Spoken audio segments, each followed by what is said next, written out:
Welcome to the Storm Council Hurricane History Series. This is Volume 1, Part 1 of the Hurricane History Series, covering the Galveston Hurricane of 1900, the hurricane that remade American coastal engineering. For more information about the Storm Council, visit stormcouncil.com and subscribe to the YouTube channel at @storm_council. On the evening of September 8, 1900, the city of Galveston, Texas, ceased to exist in the form its residents had known. A hurricane of extraordinary power drove a wall of water across a barrier island that stood barely 9 feet above sea level at its highest point, destroying more than 3,600 buildings, killing between 8,000 and 12,000 people, and ending the commercial ambitions of what had been one of the most prosperous cities in the American South.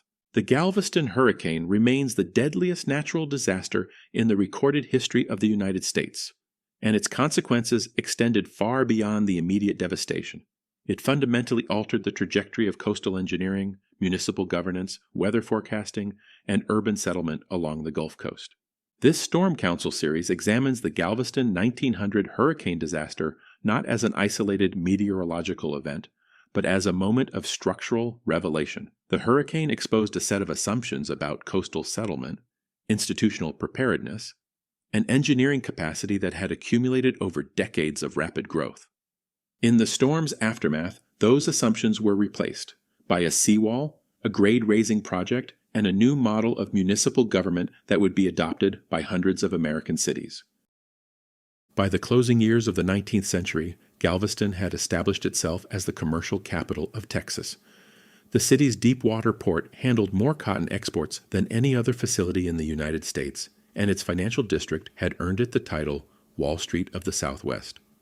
The population had grown to approximately 38,000, and the island supported an elaborate infrastructure of wharves, rail terminals, churches, hotels, and residential neighborhoods.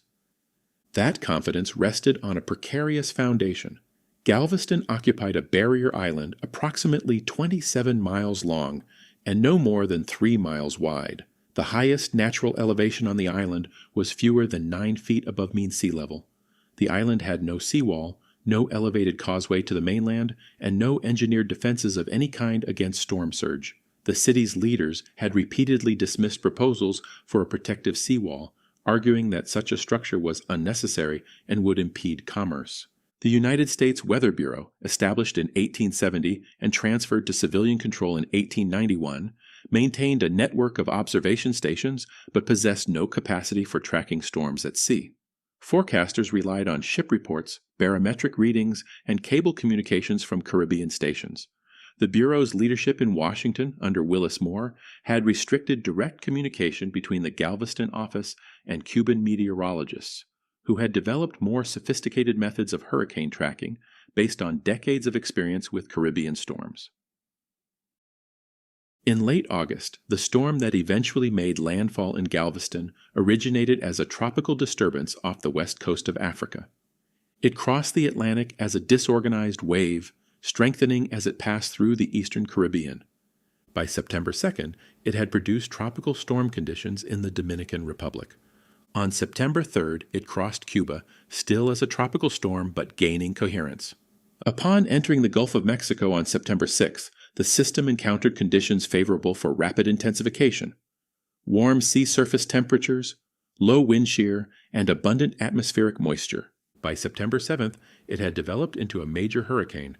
There is no historical documentation that any preparations had been made in Galveston for the inbound storm.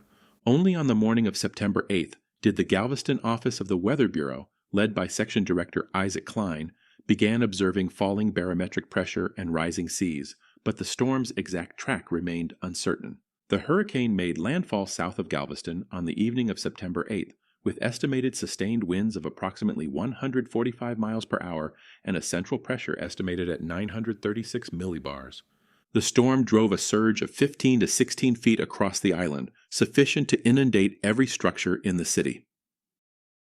Galveston's vulnerability in 1900 was not merely a function of its elevation. It was a product of institutional assumptions, economic incentives, and cultural confidence that had accumulated over decades. The city's leaders believed that the Gulf of Mexico could not produce a storm of sufficient power to threaten a developed urban center. This belief was reinforced by the absence of any major hurricane in living memory and by a widespread conviction that human engineering had rendered natural forces manageable. The economic structure compounded the risk. Galveston's port infrastructure, warehouses, and rail terminals were concentrated along the waterfront, the areas most exposed to storm surge. The residential neighborhoods closest to the beach housed the city's working class, including large communities of African American and immigrant families.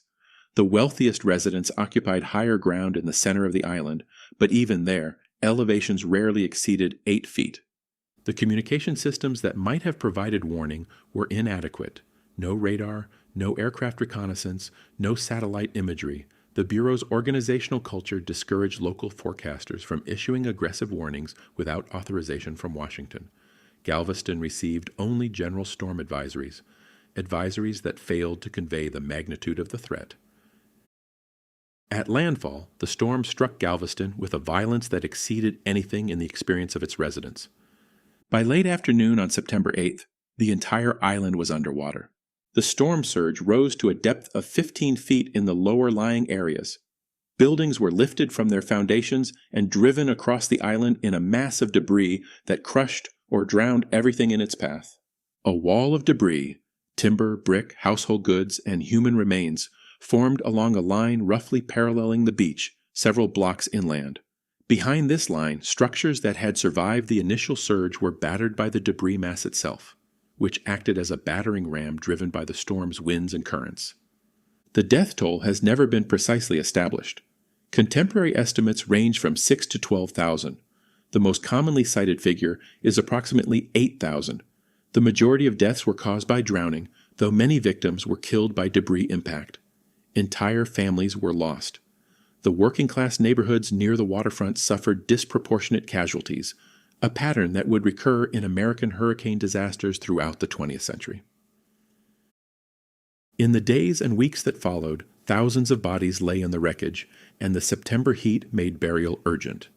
Initial efforts to bury the dead at sea failed when bodies washed back ashore. Authorities ultimately resorted to funeral pyres that burned for weeks.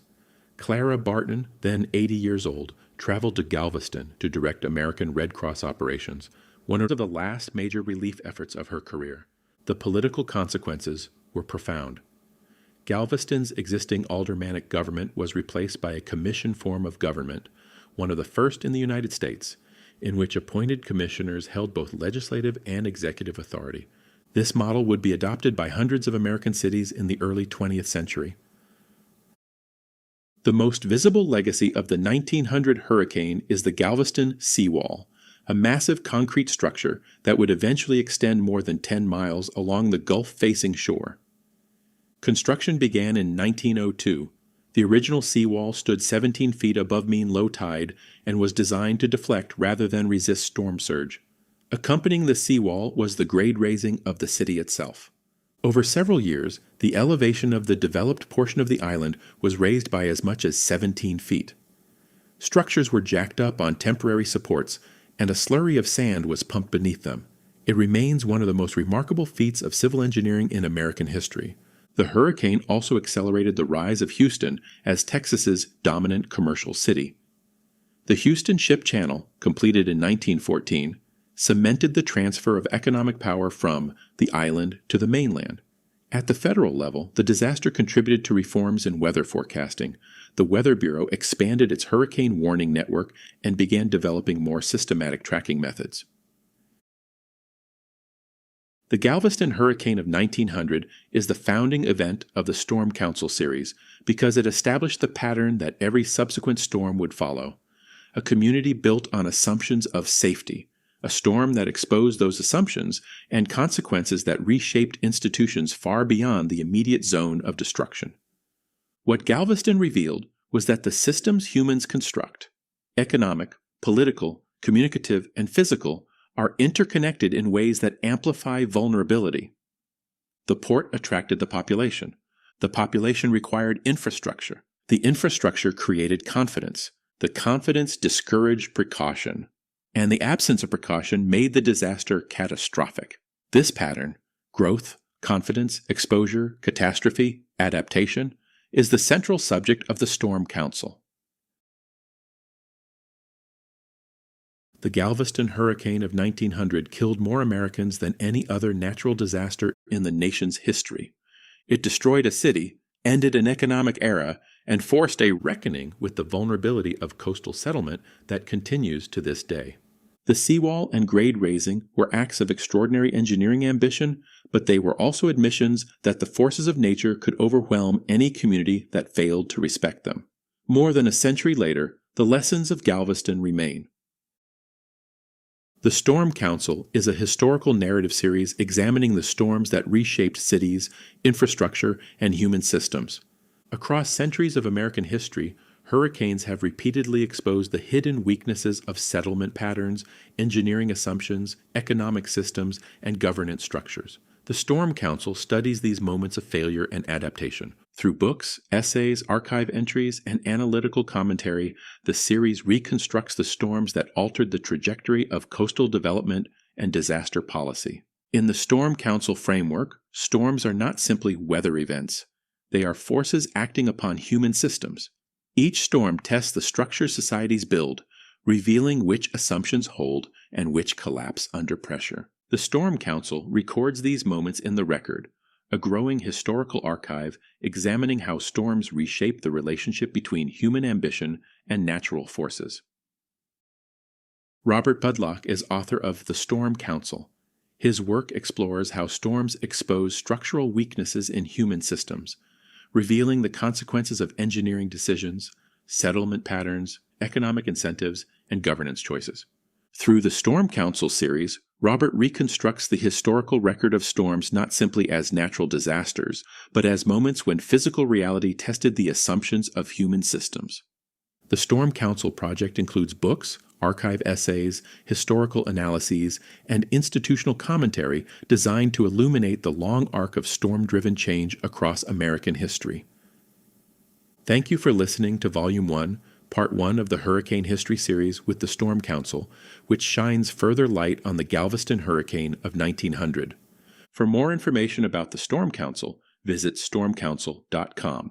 You can purchase the Storm Council book series at your favorite bookstores, including Amazon, and you can find the Storm Council on YouTube at @storm_council on YouTube. This is Volume 1, Part 1, covering the Galveston Hurricane of 1900, the hurricane that remade American coastal engineering. For more information about the Storm Council, visit stormcouncil.com and subscribe to the YouTube channel at @storm_council.